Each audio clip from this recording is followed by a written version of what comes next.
In this video, we will enter the world of the famous sayings of Sun Tzu, a Chinese military strategist, philosopher and author of the book, The Art of War. Emphasizes the need for strategic thinking, adaptability and avoiding unnecessary conflicts. The supreme art of war is to subdue the enemy without fighting. When the outlook is bright, bring it before their eyes. But tell them nothing when the situation is gloomy. No ruler should put troops into the field merely to gratify his own spleen, no general should fight a battle simply out of pique. The worst calamities that befall an army arise from hesitation. One mark of a great soldier is that he fight on his own terms or fights not at all. Appear weak when you are strong, and strong when you are weak.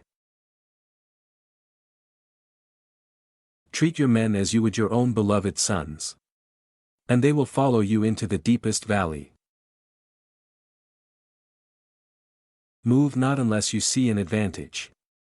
Use not your troops unless there is something to be gained, fight not unless the position is critical. When one treats people with benevolence, justice, and righteousness, and reposes confidence in them, the army will be united in mind and all will be happy to serve their leaders. It is only the enlightened ruler and the wise general who will use the highest intelligence of the army for the purposes of spying, and thereby they achieve great results. If there is disturbance in the camp, the general's authority is weak.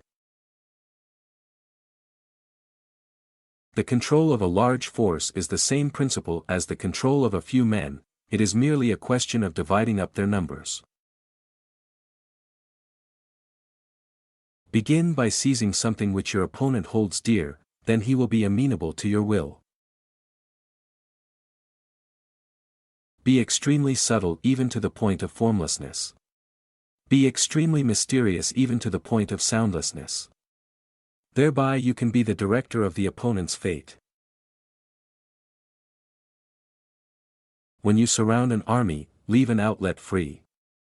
Do not press a desperate foe too hard. Pretend inferiority and encourage his arrogance.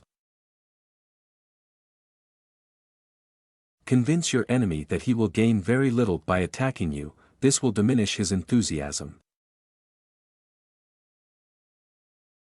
Let your plans be dark and impenetrable as night, and when you move, fall like a thunderbolt. Rouse him, and learn the principle of his activity or inactivity. Force him to reveal himself, so as to find out his vulnerable spots. All warfare is based on deception. Hence, when we are able to attack, we must seem unable, when using our forces, we must appear inactive, when we are near, we must make the enemy believe we are far away, when far away, we must make him believe we are near. There is no instance of a nation benefiting from prolonged warfare. The art of war is of vital importance to the state. It is a matter of life and death. A road either to safety or to ruin.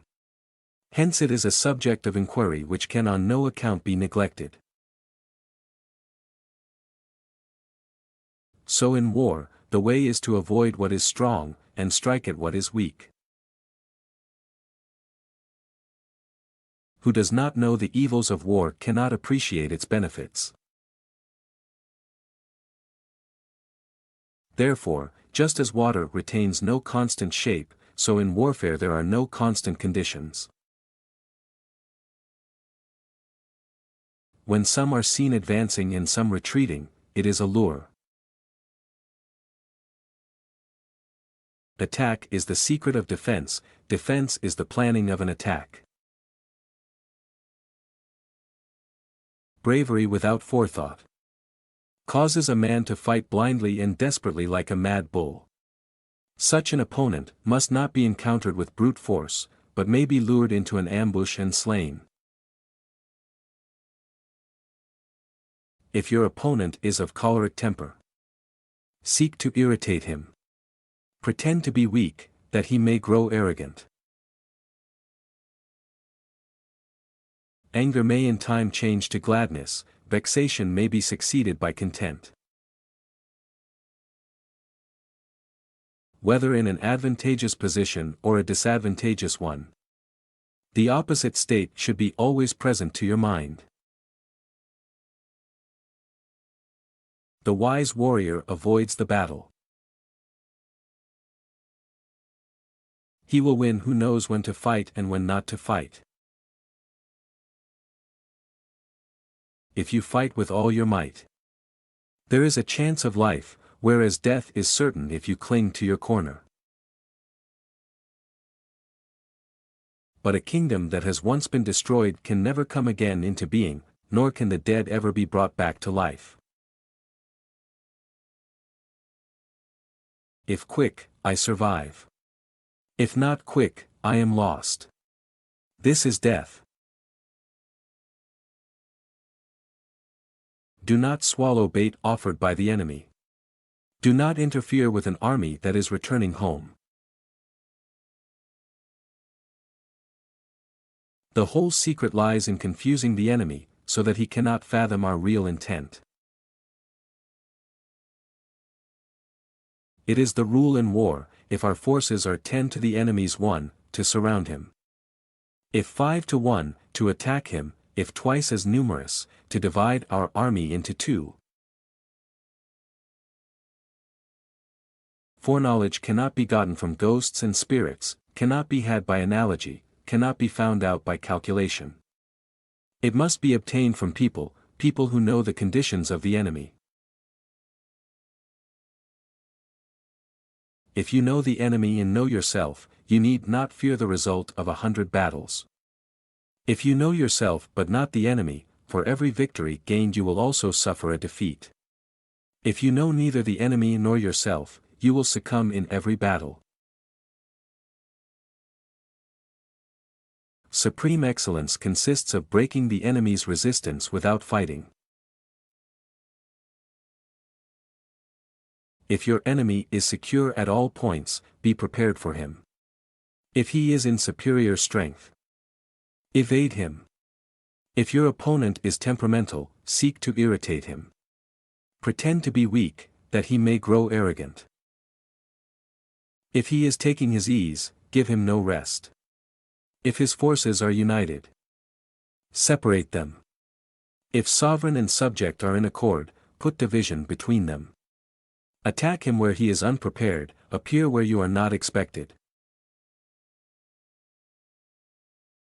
To know your enemy, you must become your enemy. The greatest victory is that which requires no battle. Do not repeat the tactics which have gained you one victory, but let your methods be regulated by the infinite variety of circumstances.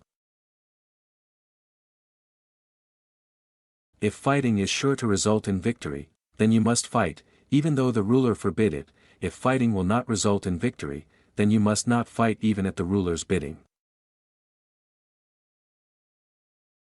Victorious warriors win first and then go to war, while defeated warriors go to war first and then seek to win. When your army has crossed the border, you should burn your boats and bridges, in order to make it clear to everybody that you have no hankering after home. Even the finest sword plunged into salt water will eventually rust. The general who advances without coveting fame and retreats without fearing disgrace, whose only thought is to protect his country and do good service for his sovereign, is the jewel of the kingdom.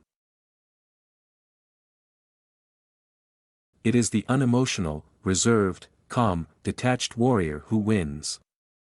Not the hothead seeking vengeance and not the ambitious seeker of fortune. rewards for good service should not be deferred a single day. There are 5 dangerous faults which may affect a general. 1. Recklessness, which leads to destruction. 2. Cowardice, which leads to capture. 3. A hasty temper, which can be provoked by insults. 4. A delicacy of honor which is sensitive to shame. 5. Over-solicitude for his men, which exposes him to worry and trouble. Great results can be achieved with small forces. Disorder came from order, fear came from courage. Weakness came from strength. Life Lessons channel. Thank you for watching the video.